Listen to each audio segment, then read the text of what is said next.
All right, good morning, everybody. Thank you again for attending another Pro Huddle. I hope everybody is surviving the cold, the snow, and your children, since everybody has now been off of school for the past 3 days. But here we are in an exciting discussion about our Pro Huddle and our CPA inquiry intake form. So I appreciate you being here. We're going to jump right into it. So the meeting agenda today, I'll be covering some of this, but the majority of it will be covered by the CPAs. Amelia and Brad will cover our updates. And our key topic is going to be the ProDirect contract performance analyst inquiry form. And then I'm going to do a review topic of the FY26 year-end memo, since we're now halfway through the year and the dates are now going to be hitting us more regularly. And then our knowledge nugget is going to be about purchase order use after contract expiration. So what's happening over there? Completed, we have the contract performance analyst inquiry intake form. So that's what we're going to be covering today. Ongoing, it's my typical things. It's the bigger projects that we've got going on in the background. I was hoping to be able to cover the threshold changes this month, but there's still internal review going on the executive branch side. And then there is additional review and posting that has to be done on the legislative side. So it's going to be a little bit more time. I can probably tell you it won't be February, but possibly March. But otherwise, we've got these other things going on in the background while we deal with all of our dumpster fires that come up too. Excuse me. So with that being said, we're going to go ahead and jump into today's key topic, and I'm going to pass it over to Amelia to get us kicked off on that. Good morning, everyone.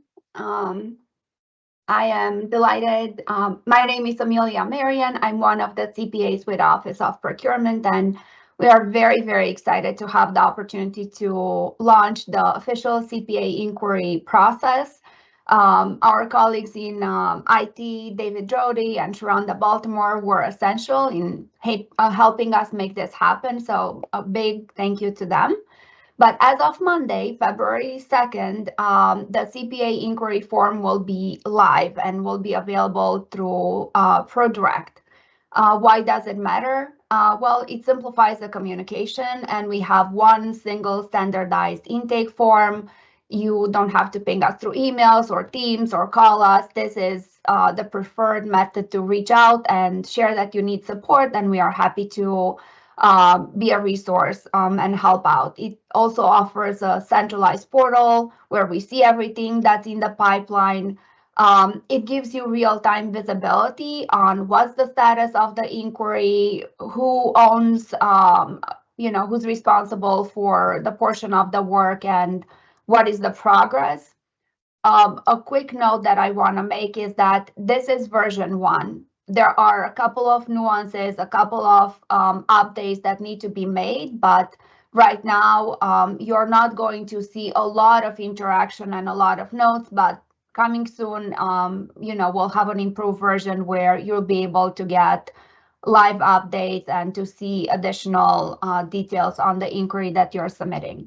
And then lastly, but equally important, it will give us a window into what type of issues are you submitting to us? Are there training opportunities for us that we can take on and bring to through the Pro Huddle portal or other portals? So important insights that we'll gain once we have the CPA inquiry process live. Okay, so how does it look like? And I wanted to, first and foremost, we wanted to replicate the experience that you're already familiar with. It's going to go through ProDirect. It's going to look very, very similar to what you already are very comfortable with when you're reaching out to procurement. So go to ProDirect, then under action type, you will have to go to miscellaneous, and then one of the options would be contact CPA. You'll click on that in order to move forward with submitting inquiry for us. you are going to be redirected to a different workflow. So still same experience, but we have a separate app that's being built by our team. So here you have a pop-out message where you're told you're being redirected. Are you sure you want to proceed? And if you're ready to submit your CPA inquiry, you'll click yes, and you'll be on your way. This is the landing page. So once you are in the CPA inquiry application, this is what you're going to see on your screen. Now, a couple of items that I want to point out to. The first thing that you're going to see is that checkbox with mark as urgent.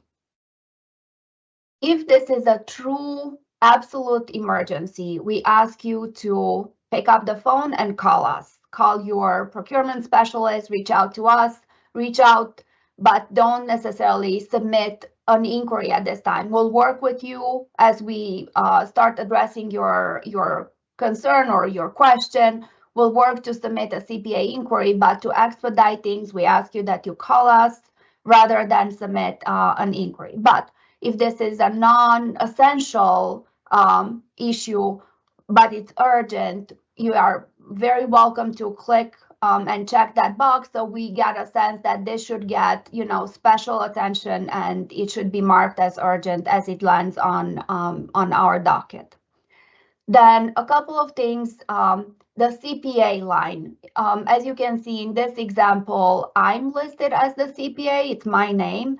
So Brad Peak and myself are the two CPAs that are working with the Office of Procurement.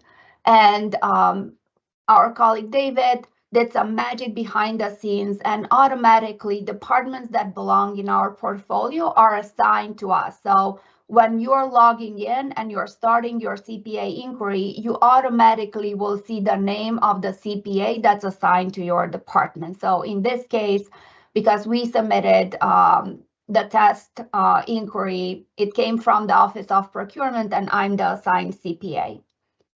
Then a couple of things. We wanted to have some additional visibility, and we have the option for you to select the division that you're part of. So my colleague Brad will walk through a live example. Based on the department, we pre-populated some divisions, or you can type in your division. So we have some additional insights within your larger organization, what division you're part of, but that specific field is not mandatory.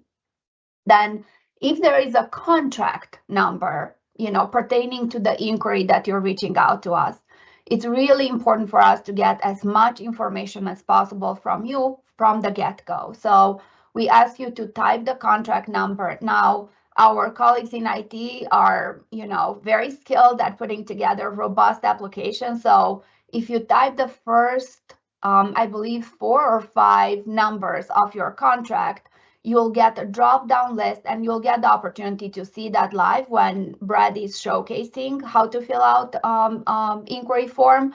But as soon as you type the first four numbers of your contract, you'll get a drop-down list, and you can select which is the contract that we are talking about. And once you select the contract vendor and the contract type will be automatically populated based on the contract number that we selected. Again, there will be situations where we won't have, or you guys won't have, a contract number. For example, you're reaching out to get support on a solicitation. In that case, you don't have to type in a contract number, leave that area blank, and give us sufficient details in the brief description section and in the background information or comment section. So next, a field where you would need to type in and share information is the brief description. Be as specific as you can when you're submitting an inquiry, so we are minimizing the back and forth. So for example, for the brief description, if this is a non-compliance issue for a vendor, it would be great to see a quick snapshot of what's the issue. We are having issues with a vendor complying with the requirements on a contract. So that's what I, for example, would expect to see under brief description. when you go to background information and comments, elaborate a little bit. We have started work with this particular vendor. We had a kickoff meeting. We start seeing delays in deliverables, and the quality of work is not on par. We have flagged this issue several times. We have support documentation. We believe that we are at the point where we need to issue a pre-cure. We need support, right? So that's the type of information that I would see in the background information or comments. Now, if you have any supporting documentation that would be relevant for us to look at and review, we strongly advise you to attach that information to your inquiry. So you have two options, exactly similar to what you currently have in any other ProDirect actions that you're submitting. You either attach the link to a SharePoint folder where you save the information, or you upload the documents directly. So again, walking through very similar in look and feel with the many ProDirect action that you would submit. Once you're done, you hit Save Item. Now, I want to pause for a second, and in the ProDirect world, for any other procurement actions, there are two additional screens that are currently available where you select the notification options, and the last step would ask you, are you sure you included all the information? If yes, then hit Save, and then a new ProDirect action will be completed. For now, for us, this is where the process stops. There are going to be additional features available, like selecting the notifications, but for now, this is where you're filling out all the information, you hit save, and then a new inquiry will be created. Once you hit save, this is the pop-out message that you will see. Request submitted successfully, and you know that yes, a new inquiry was created and was submitted.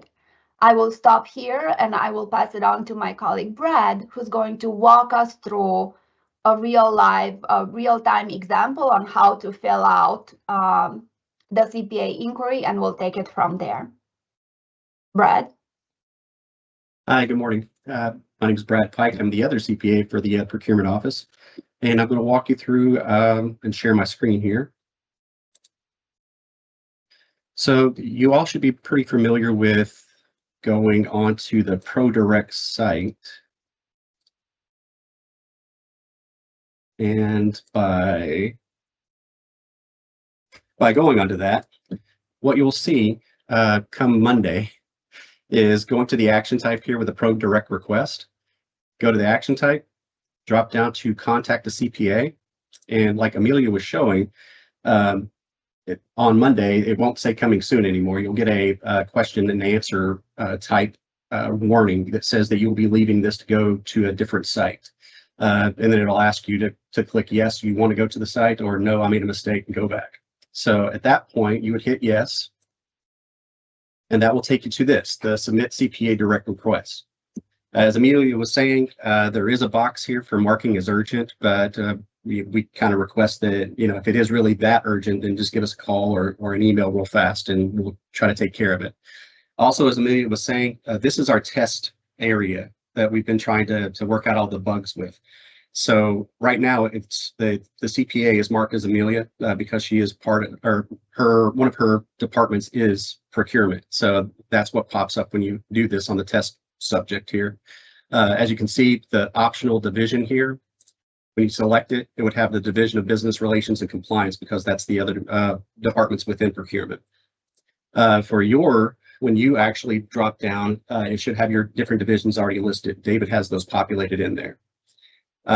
The not so optional things that we are asking for is if you are actually contacting us in reference to a contract, as you can see, when you start actually typing in the numbers of the contract, and I'm going to enter in just one that I've been working with this week. So as you start typing in the different numbers, you'll get a drop down screen here of the different contracts with those numbers in it. And this is the one I was looking for. So Allied Rentals Incorporated. Once you hit that, that automatically populates the contact or the contract vendor, their actual business name, and what kind of contract it is. Here in the brief description, like we were talking about, just enter in exactly what it is, the high level thing that you needed help with. So for this, we're just going to say vendor has not been answering phone calls or emails. And then for the background part of this, you can put in that you've been without contact for 9 months.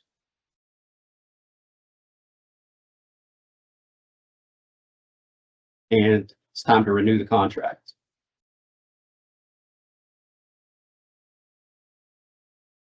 So what do I do?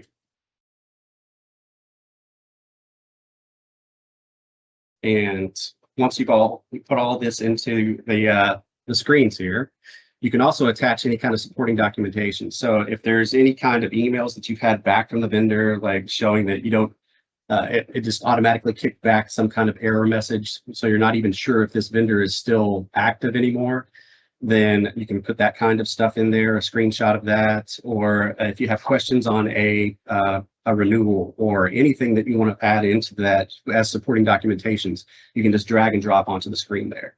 And then, as Amelia was saying, save item, and then there it goes.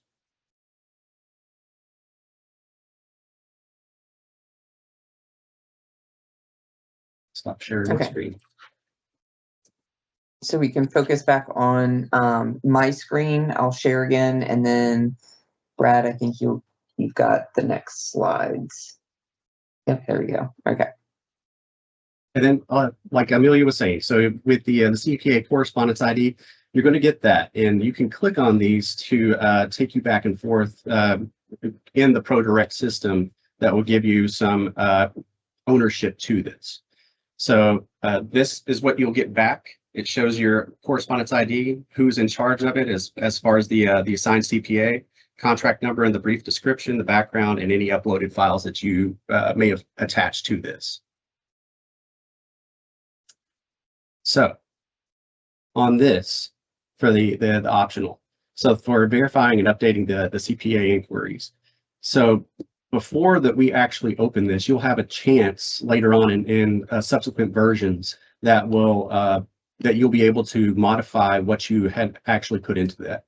So with that read receipt that you got that shows you exactly what was put in the first time, as long as we haven't opened it up, then you will be able to verify and update and change. So again, that will be in the follow-on versions. We're trying to get this on the road as quickly as possible and then go from there. For the I think that's it for that slide. Thank you. What notification should you expect to receive? And that will go back to Amelia. Thank you, Brad. I know we didn't spend a lot of time on the slide that showed your ability to go and update the inquiry that you just submitted. I just want to acknowledge that our team, as we were doing all this testing, got a little bit wild, and we came up with a very funny situation when we are not getting flowers, and there might be some situations going on with this particular vendor. So it's a cheeky way to have a smile and keep going and finalize all the functionality. So in case you were like, what are they talking about? We had a little bit of fun when we were doing the testing. So moving forward to, okay, so you got a taste of what it takes to submit a CPA inquiry and what is the process. Now, again, we mentioned that this is version 1.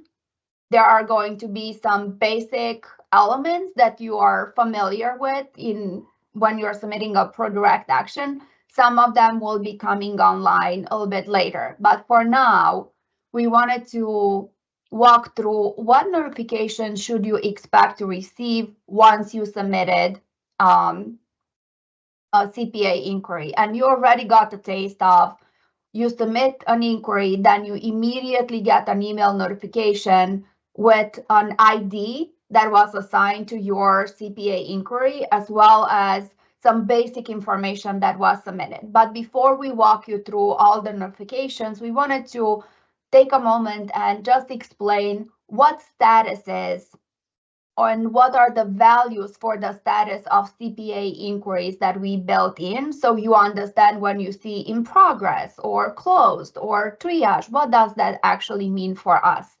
So new, as you are expecting, you submitted a CPA inquiry, it's a new request, no one has looked at it. That status will be reflected as new.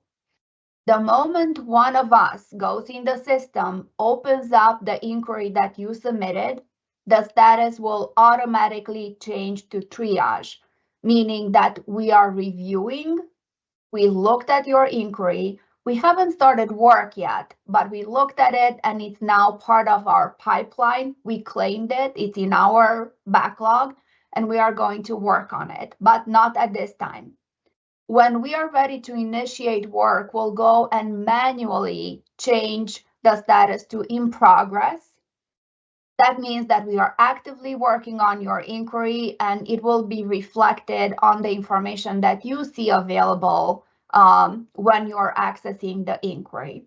And then when we completed the work, we are done. We are coming up with some solutions, some recommendations for you. We are wrapping up and we are closing the inquiry.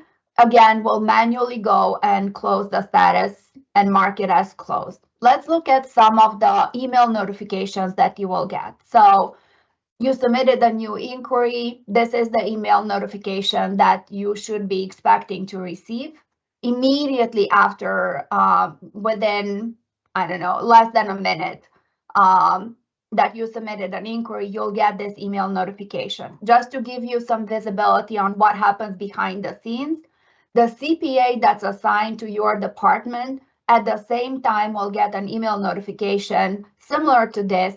A new inquiry was submitted and we'll get a snapshot very similar to what you see on the screen. I want to point out that for now, if you don't mind, let's stay on this slide for a second. Thank you.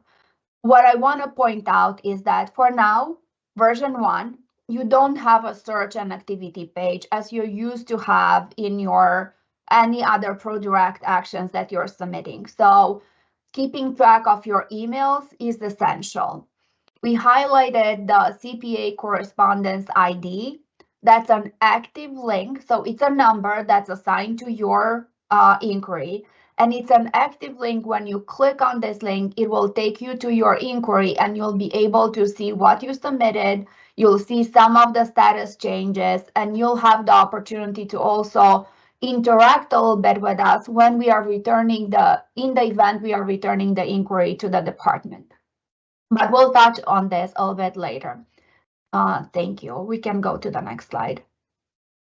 Okay, so I mentioned that you submit the inquiry, the status is new. When a CPA goes and reviews the inquiry, clicks on it and opens it and reviews the information that was submitted, the status will change to triage. Now it's in our pipeline. You will get, again, an email notification that your CPA, your inquiry is being reviewed by the CPA and will reach out if we need more information. Again, how do you do that? You click on the active link with the number of your inquiry and you can open up the inquiry so you get additional visibility. Now, I want to note that when we are actually starting work and the status will change to in progress, you will not get at this stage an automated email notification. But if you're curious, let's say a couple of days have passed by, you haven't received any additional email notification, you're curious to know what's happening, you can go back to the email, click on the link, and very likely you'll see that the inquiry is now in progress, and we very likely will be reaching out to you to get additional information or to set up an intake meeting with you. We can go to the next. Okay. So one of the functions that you are familiar at this point with is the return to department functionality for any existing ProDirect action. So we wanted to replicate the same functionality. Let's say you submitted your inquiry, but we are missing critical information, or the background and the context is not really clear. We don't have enough support documentation. We have some outstanding questions. The best way for us at this point to interact with you is we have the ability to open your inquiry, put a note to you. So we have very specific questions that we are documenting that you will see in your email. You will see it in the area that we highlighted. So on top of the details, you will see what were the questions that we documented, and we included part of returning the item to you. Where we are asking for either more information, clarification, and so forth. What you will do when you receive this email, again, go and click on the active link with the correspondence ID so you can open up the inquiry and see, details on what exactly is it that we are asking for, and have the opportunity to respond back either with additional context, additional information, or additional support documentation that you'll have the ability to attach to the CPA inquiry. Okay, so when you click on the active link, if you notice at the corner of the page where we highlighted the area, you have a section that says View Correspondence Log, right? So when you click on View Correspondence Log, you'll have a pop-out message that documents exactly what are we asking for. So the same area, the same message that you got on the top of your message with returning your item was returned, the inquiry was returned to you, you have the ability to open the inquiry and read the same message that we shared with you, and asking for whatever information is missing. Again, our colleagues who are responsible for testing were cheeky with their reason for returning the item. We wanted to bring a smile as we are going through this presentation and keep the audience engaged. So bear with us. But again, you'll have the opportunity to see what's happening, and then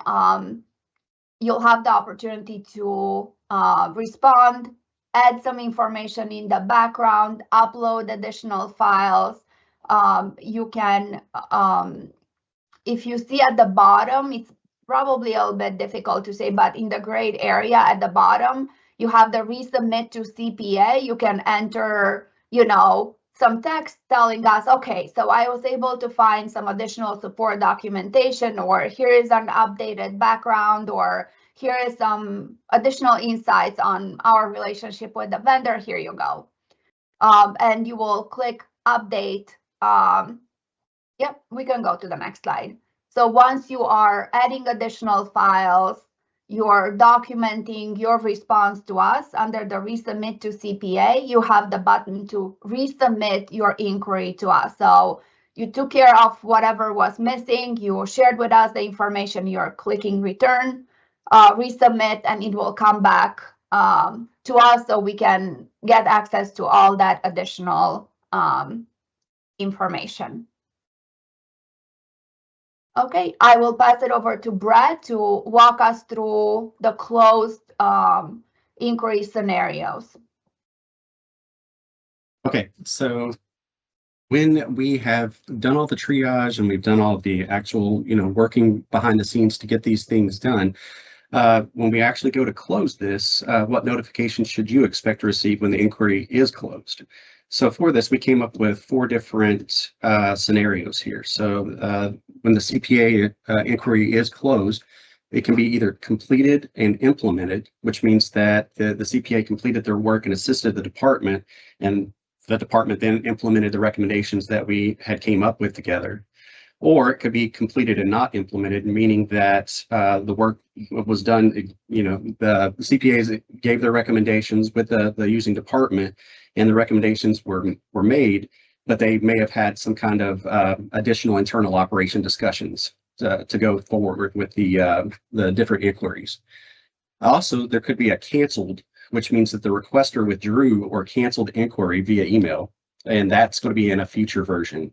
So one of the things that we'll see here in the next couple of slides is the upcoming additional features that we can add to our different versions as they come out. The fourth category would have been out of scope. So in other words, we got the inquiry, we did the triage, we started working through it, and then found out that we made a recommendation to the department that something else was needed. So basically, it could be something that the procurement specialists could go back and do themselves. So we would recommend that the department would just get in contact with their procurement specialist, or it could be something, you know, completely out of scope that we would need to send further to a different outside agency. So for the next slide. And this is what it would look like when the notification comes back to you. So it will show that your contract performance request, referenced below, has been closed, and it will give the one of those four categories, whether it was canceled or out of scope or whatever it is. So as you can see here, this will be an example of what you would receive after we get to the closed status of this. And for the coming soon, so additional functionality that David will be working on here in the future is the search and activity page specific to the CPA inquiries on ProDirect. So much like the other items that you would see in ProDirect with that search and activity page, David's going to add some functionality to that. The ability to select notification options for various steps of the process. So you'll have a button that you can click that will give you a notification that says that it's either in the triage section or it's in whatever stage of the process that the CPA is actually going through. And it can give you like some actual insight to what the CPA is doing at that point and where you're at in the whole process. The other thing is the ability to add other staff to receive notifications. So this could be if a contract administrator is actually the one submitting the CPA request, but they also want their manager to know that they've done it or to also have visibility on that. That would allow that additional drop-down screen for the manager to be put in there to be notified as well. It could also be something as simple as the contract administrator is putting this inquiry in, but they're going on leave soon. So they want to notify their partner that, hey, this is coming down the way, to give you a heads up. Another thing is access to notes pertaining to the inquiry documented by the CPA. So we may have questions along in the process that we need more clarification on. So there'll be a notes section in the future versions of this that will be able to contact each other directly through the ProDirect notifications. When an inquiry is closed, get information on CPA recommendations. So another part of this too is when you get the closed notification that says that it was canceled or that it was implemented or whatever, you'll be able to get some more information on what our recommendations are for the implementation of that. And a chat functionality similar to other ProDirect requests, which is kind of self-explanatory. We'll have the ability to send each other notes back and forth when we do need that clarifying information.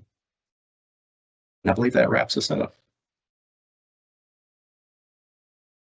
Yep, it does. So thank you, Amelia and Brad, for covering that. I hope that everybody can see we're trying to make this as simple as possible, and also keep it as similar as possible to what you are already familiar with, while also understanding it is going to be like when you go and choose that action to contact your CPA and it gives you the notice that it's taking you somewhere else, it will be separate from all the other correspondence logs. So it is a separate portal, so to speak, or separate app within Yoda. And the reason being for that is because a lot of the stuff we anticipate based off of experience of what we've done and my experience of how I see, you know, what I've dealt with and how I see these positions being used, is there may be some more sensitivity to some of the issues that come up. And therefore we don't want it just all, you know, compiled with all the other general, you know, procurement action submissions that will then be in the main search and activity correspondence page. So just to give a little clarity as to why it's kicking somewhere else, and you will have a separate log eventually. Like that's one of the things we're coming to, but it will be separate from all your other correspondence, more specifically because we do anticipate some of the issues being more sensitive, and it's not necessarily something that should be open to any and all eyes, so to speak. Okay, so next part of today's topic, and this is a review because, like I mentioned at the beginning, we are halfway through the fiscal year. Surprisingly, we're almost in February. That is insane. It has gone by too fast. But I wanted to touch base on the year-end memo again because a lot of the dates are going to start creeping up on you now. We've already passed a couple, but I just want to make sure I cover the key points for fiscal year 26 and remind you about some fiscal year 27 items, and then go over the dates again and make sure we're all aware. So key points for fiscal year 26. We need your help to reduce or eliminate the late procurement actions. Help us help you.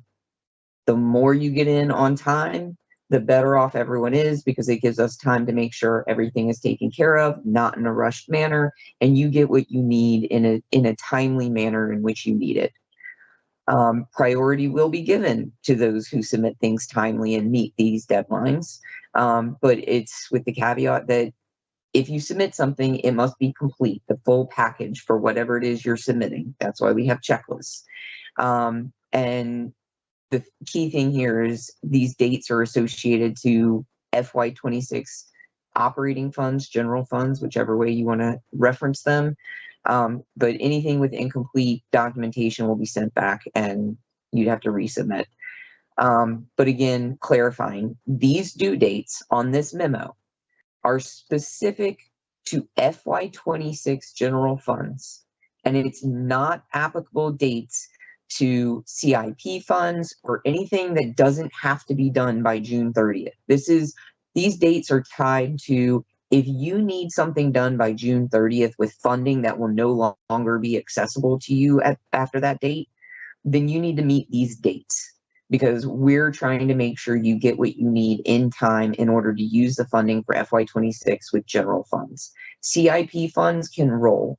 Things that you anticipate and it isn't necessarily tied to a specific budget and you're like, oh, okay, cool, I don't need it until September. Okay, then don't follow these dates. Yeah, get it into us as soon as you can because it's not like we're just putting off all the rest of the stuff. We're still doing those things, but we're just trying to emphasize that if you need something by a certain date and it's tied to FY26, these are the dates that you need to hit so that we can make sure we're able to complete our process or the entirety of the process that we're all involved in for that procurement action can be done for your FY26 funds. CIP, you don't need to worry about it. There's caveats to this, so just give me a second.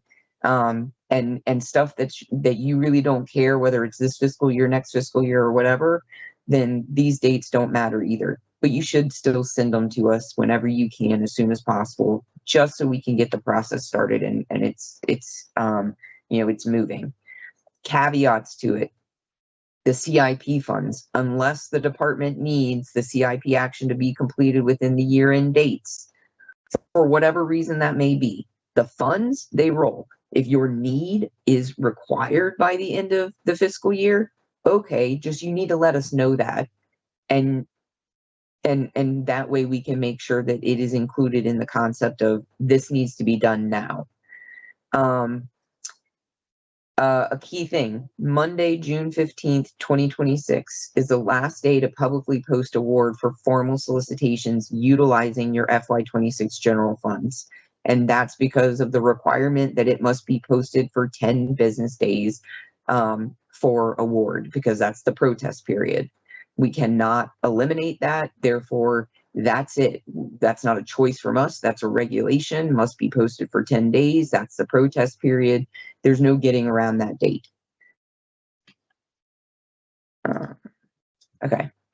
Running through the dates of what we have coming up. So we've passed the RFP due date. We've passed the IFB due date. Does that mean you can't submit it? No, you can submit it, but we're not going to be able to guarantee that everything will be done by the close of the fiscal year. We're doing this because we're using data from our information that we've gathered on how long it takes to do these types of actions. What's the typical turnaround time? What are the steps involved in it? How much is it usually with the department versus us? We're taking all of those things into consideration, and that's how we establish these deadlines, because we have to consider the full process for each of those and the volume as well. Because a lot of this stuff, when it comes in all at the same time, we need to make sure that we're able to get through it with that volume. So your next date is tomorrow, and that's open solicitation packages for review and advertisement.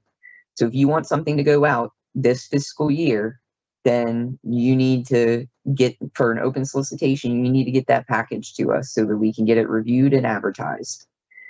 April 3rd, contract amendments or modifications. This includes any renewals for FY26 funding. And remember that the CRC requirement for the dollar thresholds or the extension thresholds are still in play, and you must have CRC covered, the request and approval from CRC covered prior to these dates. You should be able to submit your package saying, we already got approval from CRC for this extension or for this amendment, whatever the case may be. Note to that, the CIP issues asterisks in the memo, I identify that we are aware that with some people's contracts, depending upon the execution date, also, you know, with the language involved in the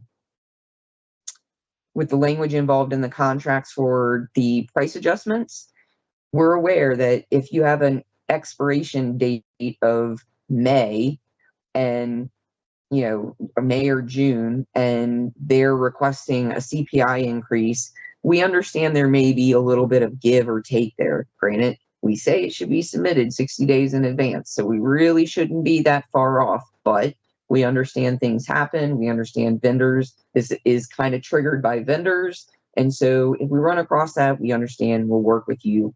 But in general, if you know something's coming down the pipeline, if you know you have an amendment, stuff like that, or renewal, get it taken care of by April 3rd.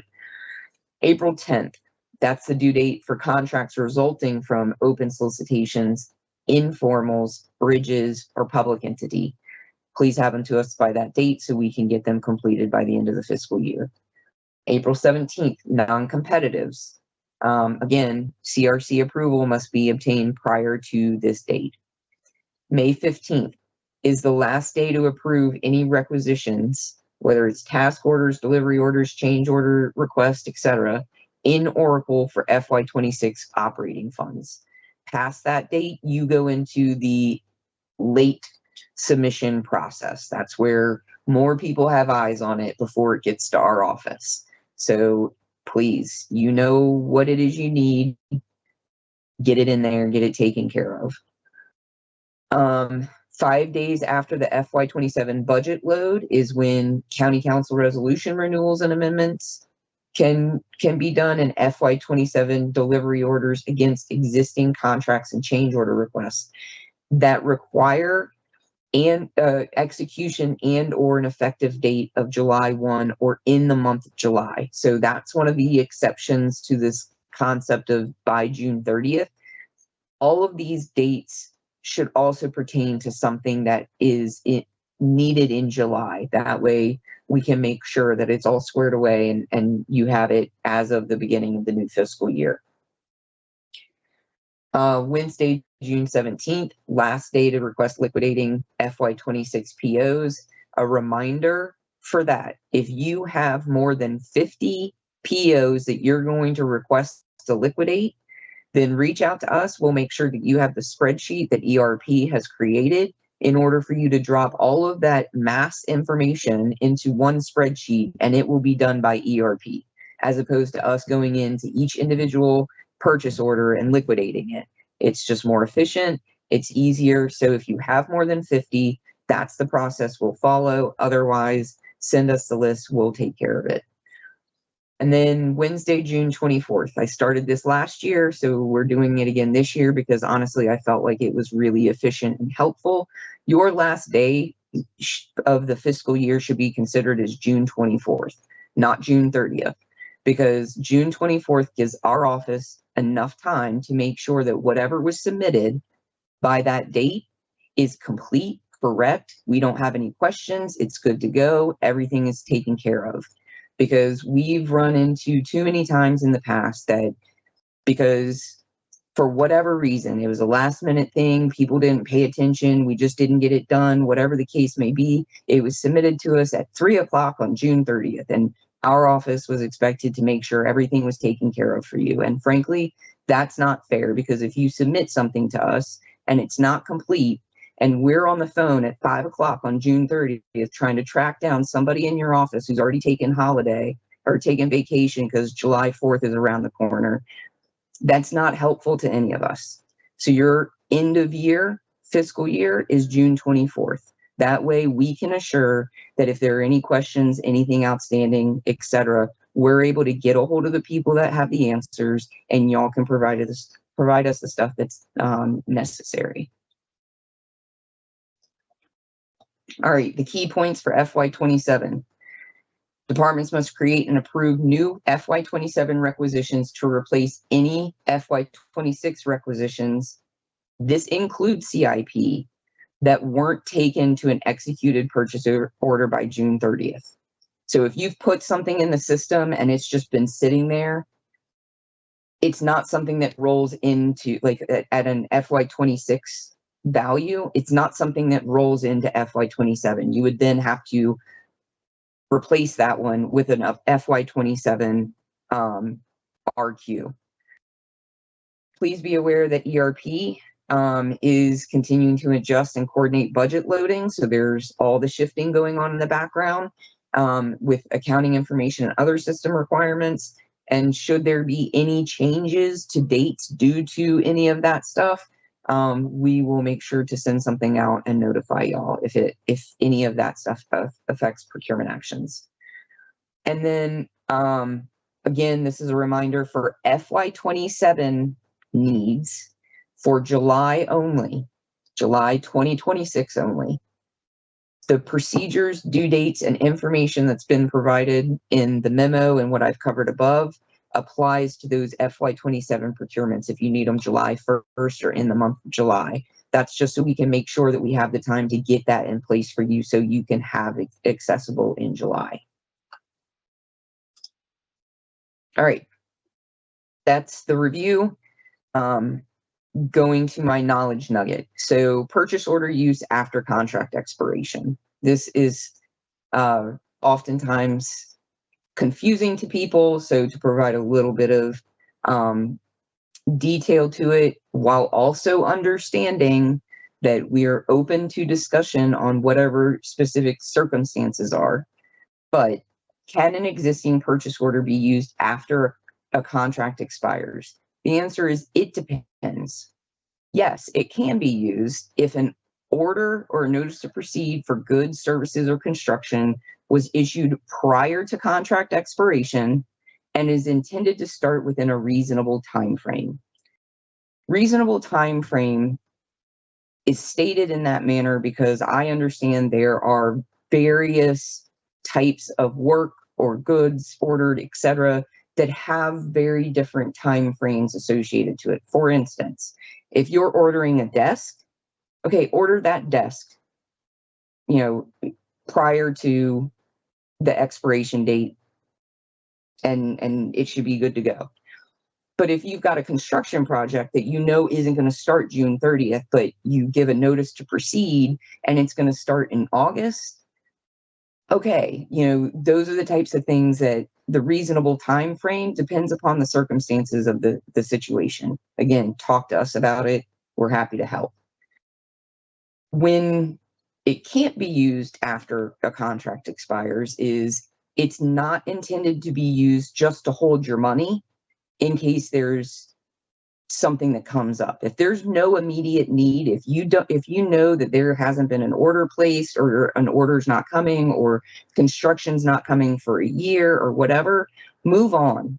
Liquidate that PO, move on to your new contract. It should not be held on to just because you want to hold on to that money and potentially use that vendor again, even though their contract's expired. That is not what an outstanding PO is intended to be used for.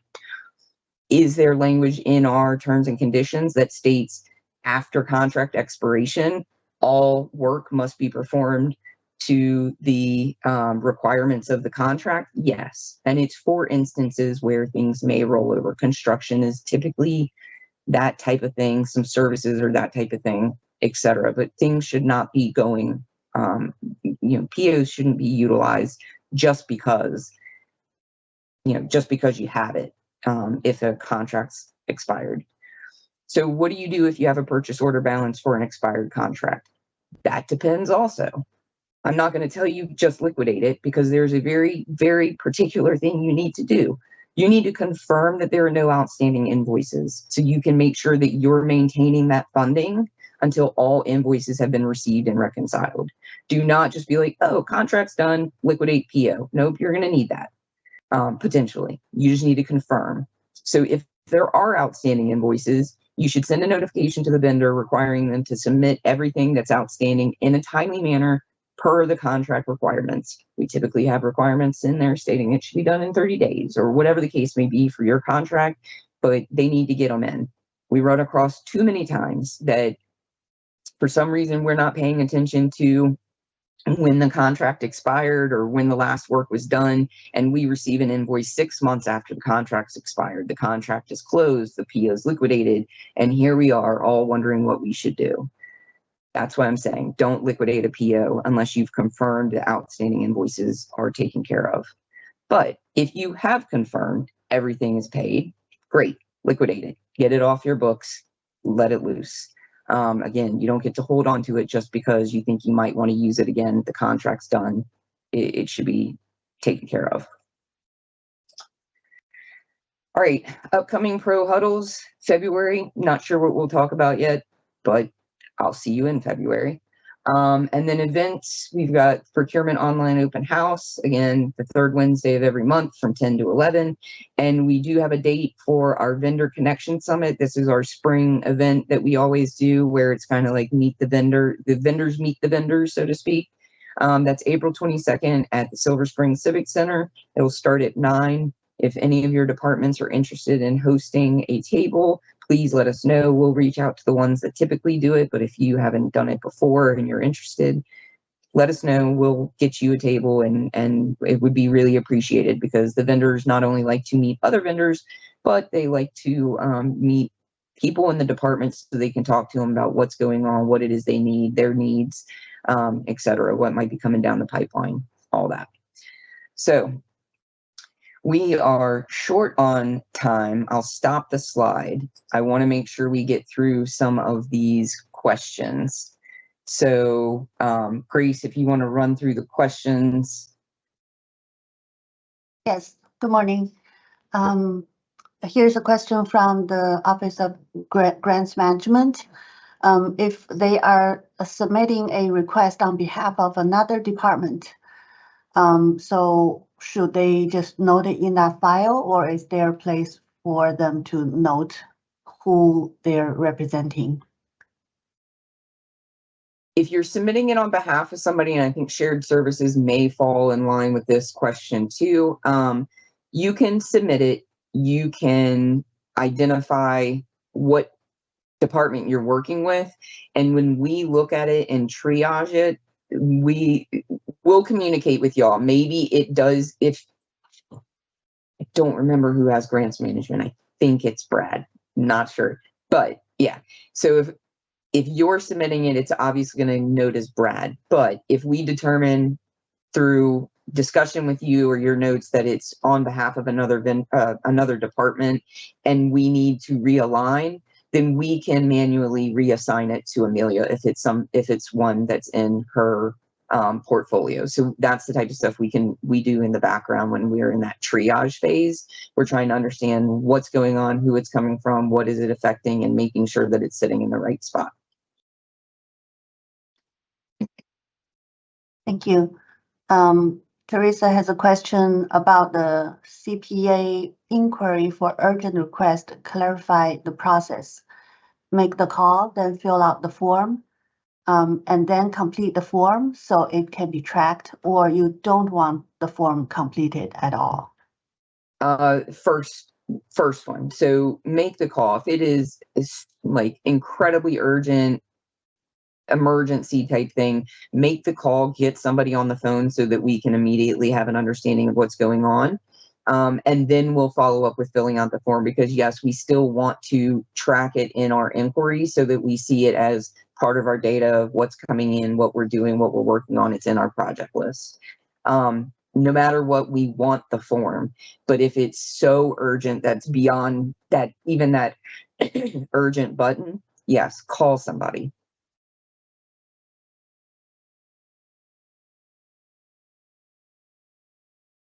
Next question. Could you please have the huddles on the schedule? For instance, schedule it every month for a certain day and certain time. That way the attendees can schedule their own meetings accordingly. Yeah, fair enough. I understand.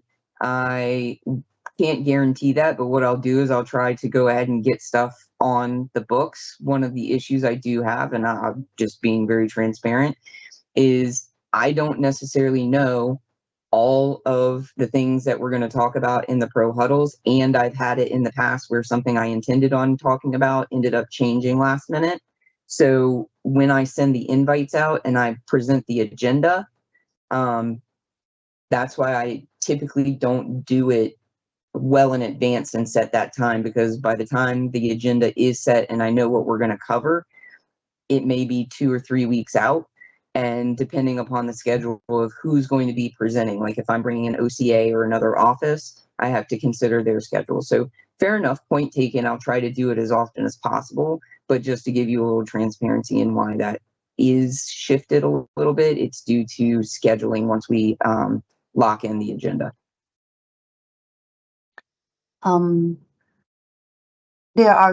I have two POs. One is ongoing with the same vendor. One was ongoing for a project and it's not finished. The other one was sent to the vendor, but the work has not been started. Can we still proceed with the second one, or do we need to rebid or finish the first one first? I think this is a very particular question, so let us follow up with you on that one. It's a very circumstance specific, so I don't want to try to answer that now without asking some more questions. That's all the questions we have. All right, awesome. Well, thank you to our IT team for making this happen and being able to give another tool to the departments. Thank you to Amelia and Brad for covering this for us and being there as CPAs to help the departments. And thank you to the departments again for coming and listening to me and my team for another hour in order to get you all as much information as possible. I hope this type of stuff helps. I hope this inquiry intake form will help. I think it will simplify things, get stuff out of emails, and make things more transparent and accessible to everyone. So thank you, and we will see you in February.